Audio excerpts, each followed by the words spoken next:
അനുപമേ, ഈ കുഞ്ഞി ആൺകുട്ടികളോട്, ചെറിയ കുട്ടികളായിരിക്കുമ്പോഴൊക്കെ തന്നെ അവരോട് പറയും ആൺകുട്ടിയല്ലേ കരയല്ലേ. ഇന്നത്തെ കാലത്ത് അത് കുറവാണ്, പക്ഷെ പണ്ട് കാലത്തൊക്കെ എപ്പോഴും നമ്മൾ കേട്ടിരുന്ന ഒരു സ്ഥിരം പല്ലവിയാണത്. അതുകൊണ്ട് തന്നെ വലുതാകുന്ന ആൺകുട്ടികളൊക്കെ അത്രത്തോളം എക്സ്പ്രസ് ചെയ്യാൻ പറ്റാത്തവരായി മാറി എന്നെനിക്ക് തോന്നാറുണ്ട്. അനുപമയ്ക്ക് ആ ഫീലിങ്സ് ഉണ്ടായിട്ടുണ്ടോ? അത് നമ്മൾ സിനിമകളിലൊക്കെ മുമ്പ് കേൾക്കാറുണ്ടായിരുന്നു. കണ്ണു തുടക്കി നീ ഒരാണല്ലേ, ആണുങ്ങൾ കരയാൻ പാടില്ല എന്നുള്ള ഡയലോഗുകളൊക്കെ ഞാൻ കേൾക്കാറുണ്ടായിരുന്നു. എൻ്റെ വീട്ടിൽ അങ്ങനെ ഒരു ട്രെയിനിങ് ഒന്നും ഏട്ടന് കൊടുത്തായിട്ടൊന്നും എൻ്റെ അറിവിലില്ല. പക്ഷേ പൊതുവെ അങ്ങനെ ഒരു സാധനം സമൂഹത്തിലുണ്ട് എന്നാണ് എനിക്കറിയാൻ സാധിച്ചത്, ഞാൻ മനസ്സിലാക്കുന്നത്. പൊതുവെ ആണുങ്ങൾ ഇതേ പറഞ്ഞ പോലെ അവർ എന്താ പറയുക, അവർക്ക് സങ്കടം വന്നു കഴിഞ്ഞ് കഴിഞ്ഞാൽ അവരത് എക്സ്പ്രസ് ചെയ്യില്ല. അല്ലെങ്കിൽ എന്താ പറയുക, സ്ത്രീകൾ ഭയങ്കര ലോല ഹൃദയരാണ് എന്നുള്ള ഒരു ടാഗ് ലൈൻ കിട്ടിയത് തന്നെ ഇതുകൊണ്ടായിരിക്കും എന്നാണ് ഞാൻ മനസ്സിലാക്കുന്നത്. അവർ എക്സ്പ്രസ് ചെയ്യുന്നില്ല, അല്ലെങ്കിൽ അവരത് എക്സ്പ്രസ് ചെയ്യാതെ സങ്കടം എന്നുള്ളത് മാത്രമല്ല, മറ്റ് പല കാര്യങ്ങളും അവർ എക്സ്പ്രസ് ചെയ്യുന്നില്ല എന്നുള്ളതാണ്. നമ്മൾ ഇപ്പം ഏതൊക്കെ പുസ്തകങ്ങൾ എടുത്തു നോക്കിയാലും KR മീരയുടെ പുസ്തകങ്ങൾ, അതൊക്കെയാണ് അവരുടെ പുസ്തകങ്ങളാണ് ഈ ഒരു കാര്യത്തിൽ ഏറ്റവും പ്രസിദ്ധി നേടിയിട്ടുള്ളത്. അവരുടെ പുസ്തകങ്ങളിൽ ഒട്ടുമിക്ക പുസ്തകങ്ങളിലും പരാമർശിച്ചിരിക്കുന്ന ഒരു മേജർ വിഷയമാണ് എന്താണ്, പുരുഷന്മാർ അല്ലെങ്കിൽ അവർ കണ്ടിട്ടുള്ള, അവരുടെ ജീവിതത്തിൽ അവർ കണ്ടിട്ടുള്ള പുരുഷന്മാർ പ്രകടിപ്പിക്കുന്നില്ല. സ്നേഹമായാലും സങ്കടമായാലും നിരാശയായാലും ഒന്നും പ്രകടിപ്പിച്ചു തന്നെ വേണമെന്ന് മാധവിക്കുട്ടി പറഞ്ഞിട്ടുണ്ട്. പ്രകടിപ്പിക്കാത്ത സ്നേഹം കല്ലറയിൽ ഇടുന്ന പുഷ്പങ്ങൾ പോലെയാണ്. ഞാൻ മരിച്ചതിന് ശേഷം വന്നിട്ട് എന്നോട് എൻ്റെ കുഴിമാടത്തിനരികിൽ വന്നിരുന്ന് എനിക്ക് നിന്നെ ഒരുപാട് ഇഷ്ടമായിരുന്നു എന്ന് പറയുന്നത് പോലെയാണത്. അല്ലാതെ അതിൽ അർത്ഥമില്ല. പ്രകടിപ്പിക്കാത്ത സ്നേഹം നിരർത്ഥകമാണ് എന്നാണ് അവർ പറഞ്ഞിട്ടുള്ളത്. ഈ പുരുഷന്മാർ പൊതുവെ എന്താ പറയുക, നന്നായി പ്രകടിപ്പിക്കുന്ന ഏക വികാരം ദേഷ്യം മാത്രമാണ് എന്നൊരു പല്ലവിയും പൊതുവെ സമൂഹത്തിലുണ്ട്. നമുക്ക് സിനിമകൾ എടുത്തു നോക്കിയാലും അതിൽ കാണാൻ സാധിക്കുന്നത് അതാണ്. പുരുഷന്മാർ മേ ബി സൊസൈറ്റി അവരെ അങ്ങനെ മോൾഡ് ചെയ്തതാണെങ്കിലും. കാരണം പൊതുവെ ഇപ്പൊ അനുഭവം പറഞ്ഞ പോലെ നമ്മൾ സിനിമകളിലാണെങ്കിലും അല്ലെങ്കിൽ നാട്ടിലൊക്കെ ആണെങ്കിലും ആൺകുട്ടികളൊക്കെ കരയുമ്പോൾ ധൈര്യമായി ഇരിക്കണം. ഇപ്പൊ വീട്ടിലൊരു മരണം സംഭവിക്കുകയാണെന്നിരിക്കട്ടെ, ഈ സ്ത്രീകളെല്ലാവരും അവിടെ ഉള്ളിലിരുന്ന് അതിന്റെ ഒരു ദുഃഖത്തിലായിരിക്കാം. പക്ഷെ ആണുങ്ങൾക്കാണ് ധൈര്യം പകരുന്നത്. ആരും പെണ്ണുങ്ങൾക്ക് അങ്ങനെ ധൈര്യം പകരുന്നത് ഞാൻ കണ്ടിട്ടില്ല. നീ വേണമെങ്കിൽ അല്ലാതെ മുന്നിൽ നിന്ന് നോക്കാൻ, തളരരുത്, നീ കരയരുത്, അല്ലെങ്കിൽ നീ സ്ട്രോങ് ആയി നിൽക്കണം, ഇത്തരം കാര്യങ്ങൾ പറഞ്ഞ് ഈ സൊസൈറ്റി ഇവരെ ഫീഡ് ചെയ്യുന്നത് കൊണ്ടായിരിക്കാം. ഞാൻ എല്ലാ ആണുങ്ങളെയും പൊതുവായിട്ട് പറയല്ല, പക്ഷെ ഒരു പറ്റം ആണുങ്ങൾ, എനിക്ക് തോന്നുന്നു ഭൂരിഭാഗം ഒരു പറ്റം ആണുങ്ങൾ ഇന്നത്തെ കാലത്ത് അൺഎക്സ്പ്രസീവ് ആയിട്ട് പോയതെന്ന് തോന്നുന്നു എനിക്ക്. ഇത് സൊസൈറ്റി തന്നെ ക്രിയേറ്റ് ചെയ്തിട്ടുള്ള ഒരു ഇമേജാണ്. ആ ഇമേജ് ഇപ്പം നമ്മൾ മുൻപ് ചർച്ച ചെയ്തിരുന്നല്ലോ, കല്യാണങ്ങൾക്ക് സാരി ഉടുക്കുന്നതിനെ കുറിച്ചിട്ട്. അതുപോലെ ക്രിയേറ്റ് ചെയ്യപ്പെട്ട ഒരു ഇമേജാണ്. അത് കീപ്പ് ചെയ്യാതെ വരുന്ന സമയത്ത് ഒന്നുകിൽ അവരെ പലതരത്തിൽ ആളുകൾ അബ്യൂസ് ചെയ്യും. അതായത് ഇപ്പോൾ കരയുന്ന ആണുങ്ങളെ, അത് പെണ്ണാണവൻ, അല്ലെങ്കിൽ പെണ്ണിനെ പോലെയാണ്, മനക്കെട്ടി ഇല്ല അവന് എന്ന് പറഞ്ഞിട്ട് കളിയാക്കുന്ന ആളുകളുണ്ട്. അതല്ല, ഈ എന്താ പറയുക, സ്ത്രീകളെ പോലെ നമ്മൾ ഈ ഫാഷൻ ഷോകൾക്ക്, റാമ്പ് വാക്കിനൊക്കെ കാണാറില്ലേ, ചിലർ പാവാട പോലത്തെ വസ്ത്രങ്ങളൊക്കെ ധരിച്ച് പുരുഷന്മാർ റാമ്പിൽ വാക്ക് ചെയ്യുന്നത്, അല്ലെങ്കിൽ കണ്ണെഴുതുന്നവർ, അങ്ങനെ അത്, അല്ലെങ്കിൽ ലിപ്സ്റ്റിക്ക് യൂസ് ചെയ്യുന്ന പുരുഷന്മാർ, അപ്പോഴേക്കും അവർ പെണ്ണായി. അപ്പോൾ അല്ലെങ്കിൽ നമ്മൾ സ്ത്രീകൾ, ഞാനിപ്പോൾ ബനിയൻ ഇടുന്നുണ്ട്, ടീഷർട്ട് ഇടുന്നുണ്ട്, അപ്പോഴേക്കും ഞാൻ ആണാവുന്നില്ലല്ലോ. പിന്നെ അത് നേരെ തിരിച്ചാവുമ്പോൾ എങ്ങനെയാണ് പെട്ടെന്ന് അവർ പെണ്ണായി പോകുന്നത് എന്നുള്ളത് എനിക്ക് മനസ്സിലാവുന്നില്ല.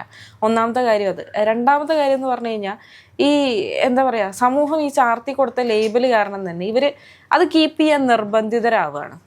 ഈ നമ്മുടെ കുടുംബത്തിലൊക്കെ ഇപ്പോൾ ശില്പ തൊട്ട് മുൻപ് പറഞ്ഞിരുന്ന ഒരു ഡയലോഗ് ഉണ്ടല്ലോ, അതായത് ഒരു കാര്യം ഉണ്ടായിരുന്നല്ലോ, മരണ വീടുകൾ ഒരു ഉദാഹരിച്ച് പറഞ്ഞല്ലോ. അതുപോലെ തന്നെ ഇപ്പോൾ നമ്മുടെയൊക്കെ വീടുകളിലാണെങ്കിലും, അല്ലെങ്കിൽ പൊതുവെ മലയാളികളുടെ വീട്ടിൽ ആൺകുട്ടികളോട് പറഞ്ഞു കൊടുക്കുക, നീ സ്ട്രോങ് ആയിരിക്കണം, അല്ലെങ്കിൽ നീ വേണം. ഇപ്പോൾ എൻ്റെ വീട്ടിലാണെങ്കിൽ എനിക്ക് ഏട്ടനാണ്, ഞാനാണ് അനിയത്തി. അപ്പോൾ ഞാൻ പറയും, അവളെ നോക്കേണ്ട ആള് നീയാണ്, അവളുടെ കാര്യങ്ങൾ നോക്കേണ്ടത് നീയാണ്. എൻ്റെ അടുത്ത് പറഞ്ഞിട്ടില്ല എൻ്റെ ഏട്ടനെ നോക്കേണ്ടത് ഞാനാണ്, അല്ലെങ്കിൽ എൻ്റെ ഏട്ടനെ സംരക്ഷിക്കേണ്ടത് ഞാനാണെന്ന് എന്നോട് പറഞ്ഞിട്ടില്ല. അത് ചെറുപ്പം അല്ലെങ്കിൽ പ്രായത്തിലുള്ള വ്യത്യാസം കൊണ്ടാണെന്ന് എനിക്ക് തോന്നുന്നില്ല, അതുകൊണ്ടാണെന്ന് ഞാൻ കരുതുന്നില്ല. അവരതിന് നിർബന്ധിതരാവണം. എനിക്ക് അനിയനാണുള്ളത്.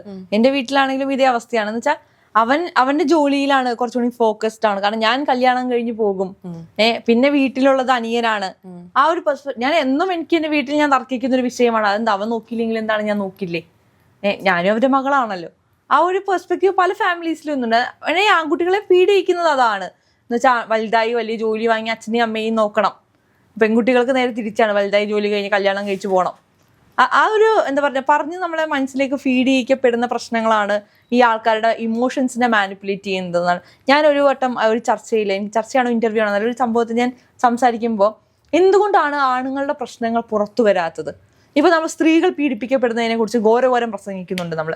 പക്ഷേ ഈ ആണുങ്ങളുടെ പീഡനം, ആണുങ്ങൾ പീഡിപ്പിക്കപ്പെടുമ്പോൾ അത് ആരും പുറത്തു പറയുന്നില്ല, അല്ലെങ്കിൽ അത് പുറത്തു വരുന്നില്ല, അതിനുവേണ്ടി ആരും ശബ്ദം ഉയർത്തുന്നില്ല. പക്ഷെ ഇന്നത്തെ കാലത്ത് എത്ര ആണുങ്ങളാണ് അത് പുറത്തു പറയാൻ തയ്യാറാവുന്നത്? ആരും തന്നെ തയ്യാറാവുന്നില്ല എന്നുള്ളതാണ്. അല്ലെങ്കിൽ തയ്യാറാവുന്നവരുടെ വിഷയങ്ങൾ തന്നെ മുങ്ങിപ്പോവും. ആകെ നമുക്ക് എന്താ പറയാ, വല്ലപ്പോഴും മാത്രമേ വല്ല അധ്യാപിക വിദ്യാർത്ഥിയെ പീഡിപ്പിച്ച കഥ കുട്ടികളാവുമ്പോഴാണ്. കുട്ടികളാവുമ്പോൾ വലിയൊരാളുടെ കഥ നമ്മൾ കേട്ടിട്ടുണ്ടോ? ഇല്ല കേട്ടിട്ടില്ല. ഇനി പറ്റിക്കപ്പെടുകയാണെന്നിരിക്കട്ടെ, അല്ലെങ്കിൽ ഒരു സ്ത്രീ വിഷയത്തിലാണ് ഞാൻ പറയുന്നത്. സ്ത്രീ ഹണി ട്രാപ്പ് പോലത്തെ പ്രശ്നങ്ങളിലൊക്കെ പെട്ടുപോയി കഴിഞ്ഞാൽ അത് എന്താ പറയാ, അത്രയും പൈസയൊക്കെ നഷ്ടപ്പെടുമ്പോഴാണ് ഇവരിത് പുറത്തു പറയാൻ തയ്യാറാവുന്നത്. അല്ലെങ്കിൽ അവർക്കൊരു അഭിമാനക്ഷതമാണ്. എന്ന് വെച്ചാൽ തന്നെ ഒരു സ്ത്രീ പറ്റിച്ചു, അല്ലെങ്കിൽ തന്നെ ഒരു സ്ത്രീ അടിച്ചു, അല്ലെങ്കിൽ തനിക്ക് ഇത്തരത്തിലുള്ള ഒരു അനീതി നേരിട്ടു, താൻ ഒരു ആണായതുകൊണ്ട് കരഞ്ഞു, ഇതൊക്കെ പുറത്തു പറയുമ്പോൾ അവർക്ക് അവരുടെ ഇമേജിനെ അത് ബാധിക്കുമോ? ആൾക്കാർ അവരെ കുറിച്ച് എന്ത് കാണും? താനൊരു പെണ്ണുണ്ണിയാണെന്ന രീതിയിൽ കാണുമോ? അല്ലെങ്കിൽ താൻ വീക്കാണെന്നുള്ള ഒരാളായി കാണുമോ? ഇത്തരത്തിലുള്ള സാധനങ്ങൾ അവരെ എന്താ പറയുക ഇൻജക്ട് ചെയ്തിരിക്കുകയാണ് അവരുടെ ഉള്ളിലേക്ക്. അതുകൊണ്ട് തന്നെ അവര് എന്ത് പ്രശ്നങ്ങൾ നേരിട്ടാലും അത് എക്സ്പ്രസ് ചെയ്യാതെ അതൊക്കെ ഉള്ളിൽ ഒതുക്കുന്ന ഒരു രീതിയിലേക്ക്, അല്ലെങ്കിൽ ഒരു പോയിന്റിൽ ബേസ്റ്റ് ഔട്ട് ആവുന്ന ഒരു രീതിയിലേക്ക് പോകുന്ന ഒരു സാഹചര്യം ഉണ്ട്. ഇപ്പൊ നമ്മുടെ വീട്ടിലൊരു ഇമോഷണൽ ട്രോമ നടക്കുകയെന്ന് വിചാരിക്കട്ടെ, ഒരു വലിയ പ്രശ്നം നടക്കുകയാണ്. മേ ബി ആ സമയത്ത് ഈ ആണുങ്ങൾ പൊതുവെ എന്താ ചെയ്യുക, അവർ മിണ്ടാതെ ആവുക, അല്ലെങ്കിൽ ദേഷ്യപ്പെടും. എന്നിട്ട് ഇതെല്ലാം, ആ സങ്കടങ്ങളെല്ലാം അവർ സ്റ്റോർ ചെയ്യുകയാണ് ചെയ്യുന്നത്. മേ ബി അവർ ഇമോഷണലി ഭയങ്കര വീക്ക് ആയിട്ടുള്ള ഒരു പോയിന്റ് ആയിരിക്കും. പക്ഷേ ഈ സങ്കടങ്ങളെയൊക്കെ സ്റ്റോർ ചെയ്തിട്ട് അത് അവർ എക്സ്പ്രസ് ചെയ്യുന്നില്ല. കാരണം അവരവിടെ സങ്കടപ്പെടരുത്, അങ്ങനെ സങ്കടപ്പെടാൻ പാടില്ല. അങ്ങനെ ഒരു നോം ക്രിയേറ്റ് ചെയ്യപ്പെട്ടിരിക്കുകയാണ് സൊസൈറ്റിയിൽ എന്ന് തോന്നാറുണ്ട് എനിക്ക്.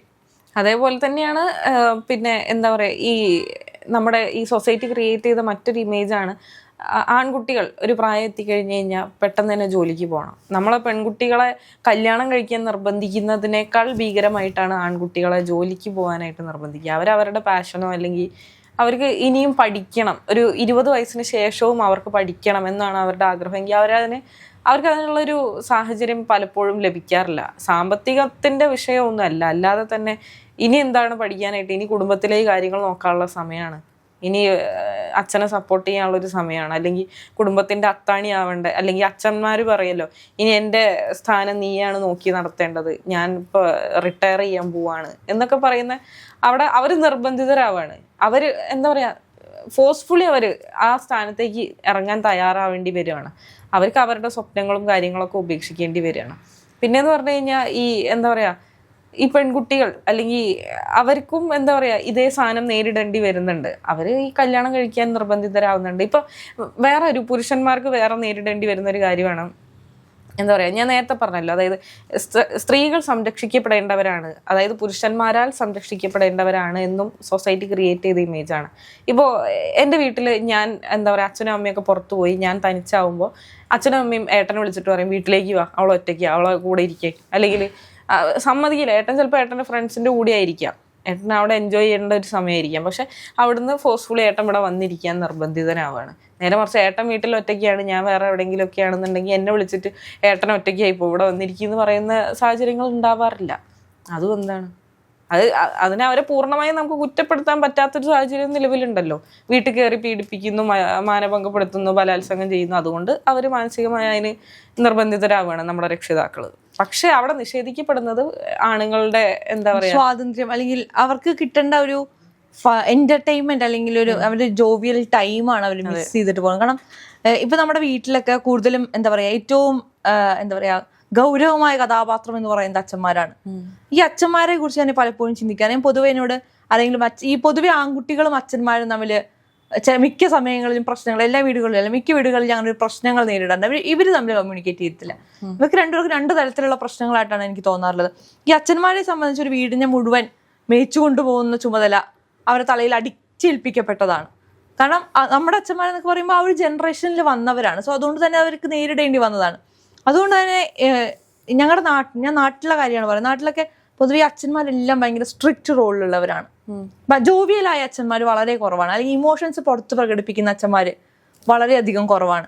ഇവരെല്ലാവരും ബിൽഡ് ചെയ്ത് വെച്ചിരിക്കുന്നത് വളരെ സ്ട്രോങ് ആയിട്ടുള്ള, വളരെ എന്താ പറയാ എന്ത് പറഞ്ഞാലും ഹാർഡായിട്ടുള്ള, ഈ കരിങ്കല്ലാണ് നെഞ്ചില് എന്ന് പറയുന്നത് പോലെ ആ ഒരു നേരത്തേക്കാണ് അവർ ബിൽഡ് ചെയ്ത് വെച്ചിരിക്കുന്നത് വെച്ചാൽ അത് അവരെ സ്വന്തം മക്കളോട് വരെ അവർ ഇമോഷൻ കാണിക്കുന്നതിൽ നിന്ന് സ്റ്റോപ്പ് ചെയ്യുന്നുണ്ട്. കാരണം മക്കളുടെ അടുത്ത് കുറച്ചും കൂടി സ്നേഹം കാണിച്ചു കഴിഞ്ഞാൽ ആ ഗൗരവമായ കഥാപാത്രത്തിന് ഒരു ഇടിവ് സംഭവിക്കുമോ എന്ന് വിചാരിച്ച് അവർക്ക് അവരത് എക്സ്പ്രസ് ചെയ്യാതെ, അമ്മയാണല്ലോ പൊതുവെ ഈ അച്ഛനും മക്കൾക്കും ഇടയിലുള്ള മീഡിയേറ്റർ, ആ മീഡിയേറ്റർ എടുത്ത് മാറ്റേണ്ട സമയം കഴിഞ്ഞിരിക്കുന്നു. എന്നുവെച്ചാൽ അമ്മമാരെ എടുത്ത് കളയണം എന്നല്ല, ആ അമ്മ വഴി അച്ഛനിലേക്ക് എന്നുള്ളൊരു പോക്ക് അത് നേരിട്ട് അച്ഛനിലേക്ക് എന്നുള്ള രീതിയിലേക്ക് ആവേണ്ട സമയം കഴിഞ്ഞു. പക്ഷെ ഈ ഒരു ബിൽഡ് ചെയ്ത് വെച്ച കഥാപാത്രം ഉടഞ്ഞു പോവുകയോ എന്നുള്ള പ്രശ്നമാണ് പല സ്ഥലത്തും ഈ ഒരു മീഡിയേറ്ററുടെ ആവശ്യത്തിലേക്ക് എത്തിക്കുന്നത്. സോ ഇത്തരത്തിലുള്ള ആണുങ്ങൾക്കുള്ള ഈ ഇമേജ് അത് മാറ്റി വെച്ച് കഴിഞ്ഞാൽ മേ ബി നമ്മുടെ ഫാമിലീസൊക്കെ കുറച്ചും ഹാപ്പി ആവാൻ, അല്ലെങ്കിൽ ആണുങ്ങൾക്ക് കുറച്ചും കൂടി തുറന്നു പറയാനുള്ളൊരു സ്പേസ്, അല്ലെങ്കിൽ അവരുടെ ഇമോഷൻസ് ഉണ്ടാവും. നമ്മൾ സ്ത്രീകൾക്ക് ഇമോഷൻസ് ഉള്ളതുപോലെ നമ്മൾ എത്രത്തോളം എക്സ്പ്രസ് ചെയ്യാൻ ആഗ്രഹിക്കുന്നുണ്ടാവും, അതുപോലെ ഇവർക്കും ആഗ്രഹങ്ങൾ ഉണ്ടാവില്ലേ, അവർക്ക് അത് എക്സ്പ്രസ് ചെയ്യണം എന്നുണ്ടാവില്ലേ. സോ ആ എക്സ്പ്രസ് ചെയ്യാനുള്ള പോയിന്റ് നമ്മൾ കൊടുക്കണം എന്നുള്ളതാണ്.